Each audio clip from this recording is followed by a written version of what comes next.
بسم اللہ الرحمن الرحیم۔ میں ہوں منور ستی۔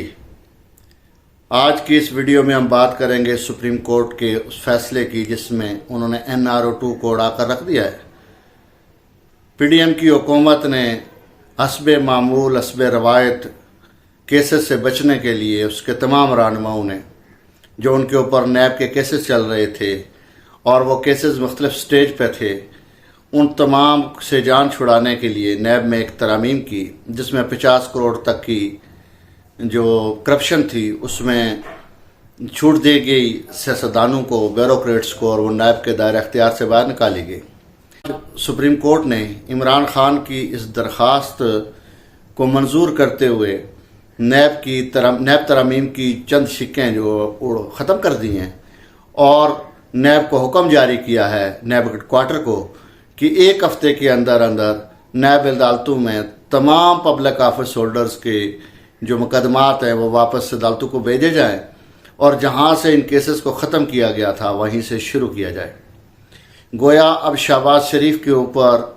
تمام کیسز سارے کھل گئے ہیں، نواز شریف کے اوپر کھل گئے ہیں، آصف علی زرداری کے اوپر تمام کیسز کھل گئے ہیں، اسی طرح آصف زرداری کی جماعت کے ان تمام رہنماؤں کے اوپر وہ کیسز کھل گئے ہیں جو اس ترامیم کی وجہ سے ختم کیے گئے تھے۔ شاہد خاقان عباسی کا نام بھی لیا جا رہا ہے کہ اس کے کیسز بھی دوبارہ کھل گئے ہیں۔ تو یہ ایک بڑی خوش آئند بات ہے کہ یہ NRO2 ہوا کیوں تھا۔ NRO2 ہوا اس لیے تھا کہ پاکستانیوں کو یاد ہوگا کہ شہباز شریف نے جس دن حلف اٹھایا ہے وزارت عظمیٰ کا، وہ دن عدالت کی طرف سے مقرر تھا اس پر فرد جرم عائد کرنے کے لیے، بجائے فرد جرم عائد کرنے کے لیے اپنے سیاسی مفادات کو سرو کرنے کے لیے، اپنے ذاتی ایجنڈے کو مفادات کو سرو کرنے کے لیے شہباز شریف سے وزارت عظمیٰ کا حلف لیا گیا۔ اس سے 2 چیزیں ہوئیں۔ ایک تو جو پاکستان کے اندر ایک اچھا خاصا طبقہ تھا جن کو یہ فکری مغالطہ تھا کہ شہباز شریف کوئی بہت اچھا ایڈمنسٹریٹر ہے اور بہت تیزی کے ساتھ یہ کام کرتا ہے، وہ مت ٹوٹی۔ اب شہباز شریف کے جو ایڈمنسٹریٹر ہے وہ بھی مت ٹوٹی اور لوگوں کو پتہ چل گیا کہ شہباز شریف ایک انتہائی کمزور اور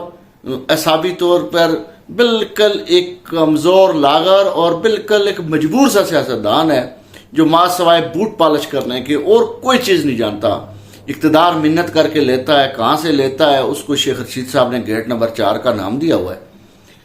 اب حالت یہ تھی اس کی تیزی کے کام کرنے کی کہ اس کے دور میں جو جتنے فلائی اوور بنے ہیں، اب میں باراکو فلائی اوور کو دیکھیں، اب وہاں کسی بڑی گاڑی کو یہ بہت جلدی اس نے اس کو کام کو ختم کروایا کہ میں اس کا افتتاح کر دوں اور نمبر ٹانگ لوں۔ اب پوزیشن یہ ہے کہ وہاں بڑی گاڑی نہیں چڑھنے دے رہے، دونوں طرف پولیس اہلکار بیٹھے ہوئے ہیں کہ جناب گاڑی بڑی نہیں چڑھے۔ اس کی وجہ کہ وہ برداشت نہیں کرتا اس تھرلنگ کو جس کے سے وہ نیچے گرنے کا خدشہ ہے۔ اب وہ کاروں کے زیر استعمال ہے، حالانکہ بائی پاس جتنے بھی ہوتے ہیں وہ ہیوی ٹریفک کے لیے ہوتے ہیں کہ وہ شہر سے گزرے بغیر جو ہے وہ شہر میں داخل ہوئے بغیر وہ ٹریفک گزرے۔ لیکن نواز شریف ہر دفعہ جب کیسز ہوتے ہیں یہ ملک سے بھاگتا ہے، پھر یہ کچھ ڈیل کرتا ہے، کوئی لین دین کرتا ہے اور اقتدار کو خریدتا ہے۔ میں ہمیشہ یہ لفظ استعمال کرتا ہوں کہ نواز شریف نے 3 بار اقتدار خریدا۔ یہ کیسز، یہ جو آج کی نیب ترامیم ختم کی گئی ہیں اور کیسز دوبارہ کھل گئے ہیں، یہ پاکستان میں ان کرپٹ عناصر کو وارننگ بھی ہے کہ آپ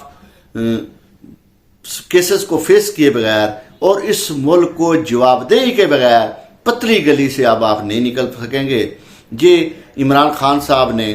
کمال حوصلہ ہے اس شخص کا کہ وہ خود جیل میں پڑا ہوا ہے، خود عمران خان صاحب جیل میں، لیکن انہوں نے کہا کہ میں اس سے استفادہ نہیں کرنا چاہتا، میں میرٹ کے اوپر کیسز کو فیصلہ لینا چاہتا ہوں،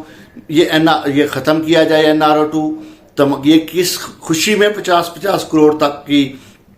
جو چوری ہے اس کو تو بالکل معاف کیا جا رہا ہے اور باقی کیسز بھی ختم کیے جا رہے ہیں۔ یہ کوئی ایسا لیڈر ہی کر سکتا ہے جو اس ملک کے ساتھ مخلص ہو، جو اس ملک سے کرپشن کا خاتمہ چاہتا ہو، جسے غریب کا احساس ہو، اور تقاضے دولت کا یہ غیر منصفانہ جو نظام پاکستان کے اندر رائج ہے کہ امیر کی تجوریوں میں باقی بھی جتنا مال اس ملک کا ہے وہ وہاں بچا دیا جائے اور غریب کے اپنا بجلی کا بل دینے کے قابل نہ رہے، یہ ناانصافی تھی، یہ ظلم تھا۔ اس پاکستان کے سپریم کورٹ کے آج کے فیصلے پر ایک امید پیدا ہوئی ہے، ایک امید خالی پیدا ہوئی ہے کہ شاید یہ ملک اب اس ڈگر پہ چلے کہ یہ ان لوگوں سے پیسے واپس آنا شروع ہو جائیں جنہوں نے لوٹ کر تجوریاں بری ہیں۔ نواز شریف آن ریکارڈ ہے، اس نے کہا تھا کہ میرے اثاثے اگر میری آمدن سے زیادہ ہیں تو تمہیں اس سے کیا۔ دوسرا جو آج کا موضوع میں ہلکا سے اس پر بات کرنا ضروری سمجھتا ہوں کہ رات کو پاکستان تحریک انصاف کے منحرف رکن، سابق رکن قومی اسمبلی مامون مولوی نے ندیم ملک کے پروگرام میں برملا اعتراف کیا ہے کہ امریکن ڈپلومیٹ نے میرے گھر میں بیٹھ کر مجھے کہا کہ عمران خان کو ایبسلیوٹلی ناٹ کہنے کی سزا ملے گی اور اس کا کوئی مستقبل نہیں ہے۔ یہ ایک اور گواہی آئی ہے، ایک اور تصدیق آئی ہے کہ عمران خان کا سائفر سے متعلق بیانات حرف بہ حرف درست ہیں، اور ان کا جو کہنا تھا کہ میری حکومت کو سازش کے تحت ختم کیا گیا، میری حکومت کو امریکہ کی خواہش پر ختم کیا گیا،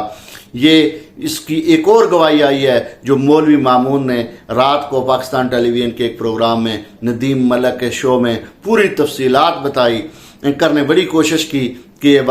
یہ بات کا رخ موڑا جا سکے، لیکن مامون مولوی جو اس وقت جہانگیر ترین صاحب کی پارٹی میں شاید جا چکے ہیں، وہ پاکستان تحریک انصاف سے منحرف ہیں، اس لیے ان کی ان حالات میں یہ گواہی بہت اہمیت کا اختیار ہے۔ اب سائفر کیس جو ہے اس کی حقیقت اور عمران خان کو جیل میں رکھنے کا جواز مکمل طور پر ختم ہو چکا ہے۔ آج کے لیے اتنا ہی، وما علینا الا البلاغ۔